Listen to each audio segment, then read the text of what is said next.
وجودي في هذه الوقفة التضامنية لأتضامن مع إخواننا في أرض فلسطين الذين يقاومون الطغيان ويقاومون الغاصبين من الصهاينة الذين طغوا وتجبروا، والذين دنت ساعتهم إن شاء الله لظلمهم، لأن الظلم لا يدوم، وما بني على باطل فهو باطل.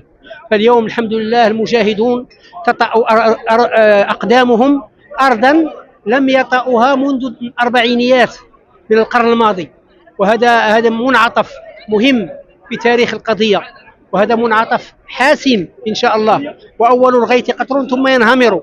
فالحمد لله رغم الحمم التي يفرغها العدو الصهيوني على غزة، ورغم كل أنه جن جنونه والآن فقد، لأنه لم يكن يوما من الأيام على صواب حتى نقول فقد صوابه، فبالنهار هو في الخطأ الفاحش، ولكن نقول جن جنونه.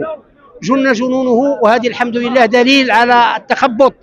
فالحمد لله الصهاينة يفرون من يعني أرض المعركة ويتركونها فارغة للمجاهدين يصولون ويجولون فيها، وهذا شيء الحمد لله جميل وجميل جدا ليفرح قوما مؤمنين ويذهب غيظ قلوبهم، لأن الأمة مسكينة عاشت في الويلات وعاشت في المآسي.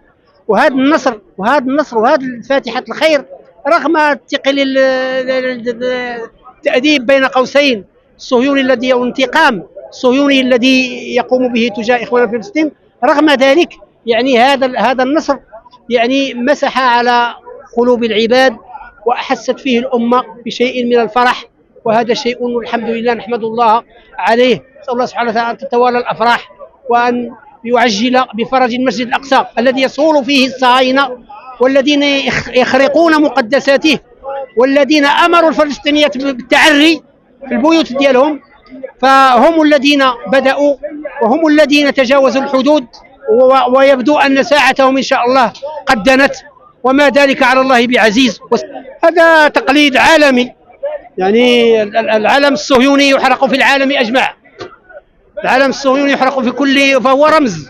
والحمد لله هذا العلم الصهيوني أكلته الغربان، وهي عبارة عن كائنات ليست كائنات بشرية، ورغم ذلك تعرف ظلمهم وألهمها الله عز وجل ظلمهم، فعجت وسائل التواصل الاجتماعي بعلم صهيوني يعني تمزقه الغربان.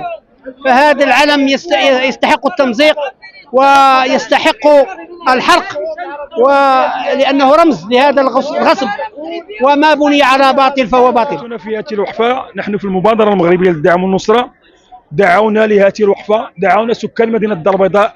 أكيد أن سكان مدينة الدار البيضاء بالأمس خرجوا في وقفة مماثلة، واليوم كمبادرة مغربية للدعم والنصرة دعونا إلى هذه الوقفة أيضا، وكانت استجابة كبيرة جدا لسكان مدينة الدار البيضاء الأشاوس الذين عودونا دائما كانوا في مقدمة مسيرة المليونية من أجل فلسطين.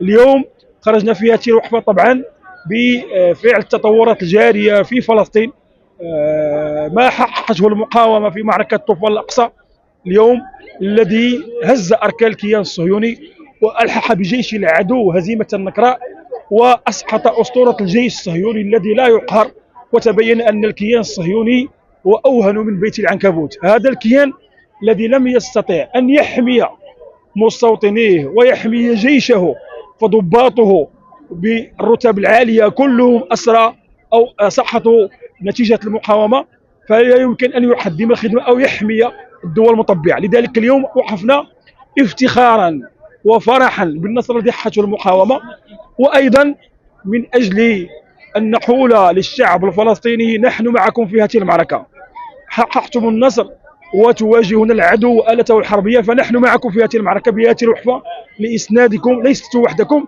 وأيضا من خلال هذه الوقفة نوجه رسالة للدولة المغربية التي ترأس لجنة القدس، كفى من التطبيع، يجب الانحياز والانخراط مع نبض الشارع، دعم المقاومة، لأن ما يجري من جرائم حرب الاستمرار في هذا المسار، مسار التطبيع، هو بمثابة شرعنة لهذه الإجرام. لذلك مطلبنا من هذه الوقفة ومطلب الشعب المغربي أو حفظ التطبيع، ناصروا المقاومة، ادعموا الشعب الفلسطيني، فقد بدأت معركة التحرير، وواجبنا إزاء القضية التي نعتبرها رسميا وشعبيا قضية وطنية، فمصداقيته اليوم فيما يجري حتى تحرير النصر إن شاء الله تعالى. إحراق العالم الصهيوني هذا هو مصيره. هذا الكيان هو كيان محتل، كيان غاصب، ونحن لا نعترف به، والشعوب العربية والإسلامية لا تعترف بهذا الكيان. هذا كيان جبان، هذا كيان إرهابي، وبالتالي كما يحرق في غزة فبالنسبة إلينا هذا رمزية، لأن هذه أسطورة الكيان الصهيوني الذي لا يقهر هذا هو مصيره عند الشعوب العربية والإسلامية. كنا في هذه الوقفة التي تفرقت منذ دقائق من أجل 3 رسائل. الرسالة الأولى لا للتطبيع، فإنه من جرأ العدو الصهيوني على إخواننا الفلسطينيين لمزيد من انتهاك حقوقهم وحرماتهم. ثانيا، نعم للمقاومة حتى النصر، هذا حق الشعب الفلسطيني لأنه حق كل الشعوب المحتلة، وقد كنا نحن المغاربة نعاني من الاحتلال الفرنسي وقاومناه بالسلاح، وكان هذا شرفا لنا نعتز به، فلما لا يكون الجهاد المسلح في فلسطين شرفا للفلسطينيين كما كان الجهاد المسلح للمغاربة شرفا للمغاربة؟ وكيف يأتي اليوم من المغاربة ولو أنهم قلة من يقول إن هذا إرهاب؟ ثالثا، الرسالة الثالثة دعوة إلى الشعب المغربي أن يستمر في دعمه للقضية ماديا ومعنويا بكل الوسائل، وعلى رأسها الدعاء، ذلك السلاح الروحي الذي ليس بينه وبين الله حجاب، والله غالب على أمره ولكن أكثر الناس لا يعلمون.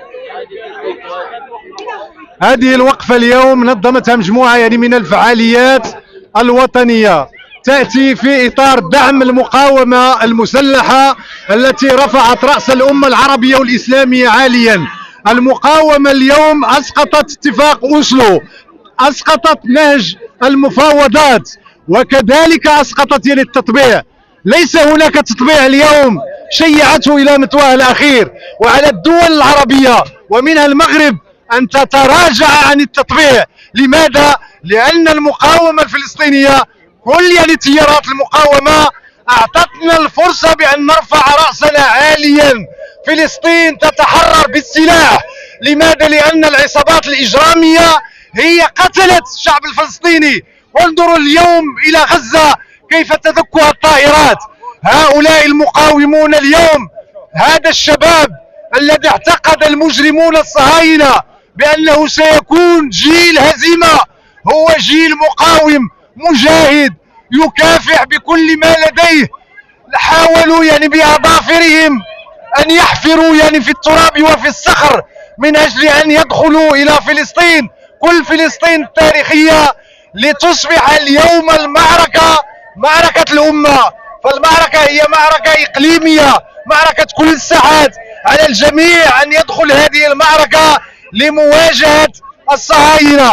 ولذلك نحن نقول اليوم بأن مشاريع الاستسلام سقطت، ولا يمكن أن يصمد اليوم إلا السلاح في وجه العصابات الإجرامية، عصابات الفصل العنصري الصهيونية.